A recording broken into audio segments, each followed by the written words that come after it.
आपके सामने जीवन में एक न एक बार वह दिन अवश्य आएगा जब सारी दुनिया आपके खिलाफ हो जाएगी।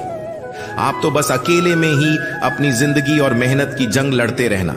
इस दौर में बहुत ही कम लोग कुछ सीख पाते हैं। हमें वह दिन नहीं आने देना है, चाहे किसी भी हद तक जाना पड़ जाए। इसीलिए आपको सारी हदें पार करके आगे बढ़ना है। जब सपने हमारे हैं तो कोशिशें भी तो हमारी होनी चाहिए। अच्छे लोगों की सबसे बड़ी खूबी यह होती है कि उन्हें याद नहीं रखना पड़ता, वो याद रह जाते हैं। उठो, जागो और तब तक मत रुको जब तक लक्ष्य की प्राप्ति ना हो जाए। तुम जो भी काम कर रहे हैं, अगर तुम मुझ पर पूरा विश्वास करते हो तो किसी भी चीज को, अपने काम को रोकने मत। दुनिया के कई ऐसे काम हैं जो असंभव लगने के बावजूद किए गए हैं।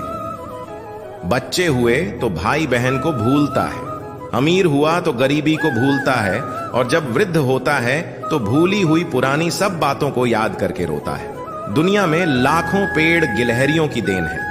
वह खुराक के लिए बीज जमीन में छुपा देती है और फिर जगह भूल जाती है। सपने देखो और उन्हें पूरा करो। आंखों में उम्मीद के ख्वाब भरो। अपनी मंजिल खुद तय करो। इस बेदर्द दुनिया से मत डरो। डर मुझे भी लगा। फासला देखकर मैं बढ़तिया, रास्ता देखकर खुद ब खुद नजदीक आती गई मेरी मंजिल।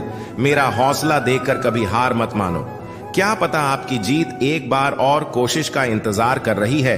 अच्छे कर्म करिए और भूल जाइए।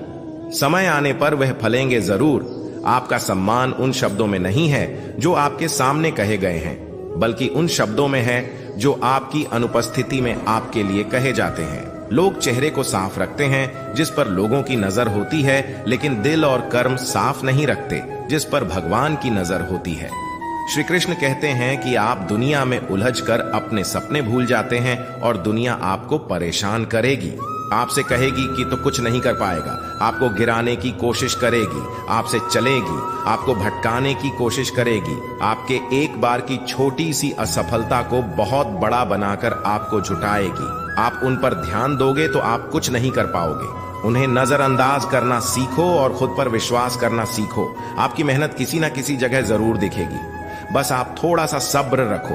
आप खुद पर विश्वास रखोगे तो आप खुद उम्मीदों पर तो खड़े उतरोगे, बल्कि आप उनसे भी बेहतर कर दिखाओगे। जब लक्ष्य असंभव लगता है तो आप उसे छोड़ने को तैयार होते हैं। उस वक्त आप जीत के बहुत करीब होते हैं। बीच रास्ते से लौटने का कोई फायदा नहीं, क्योंकि लौटने पर आपको उतनी ही दूरी तय करनी पड़ेगी जितनी दूरी तय करने पर आप लक्ष्य तक पहुंच सकते हैं।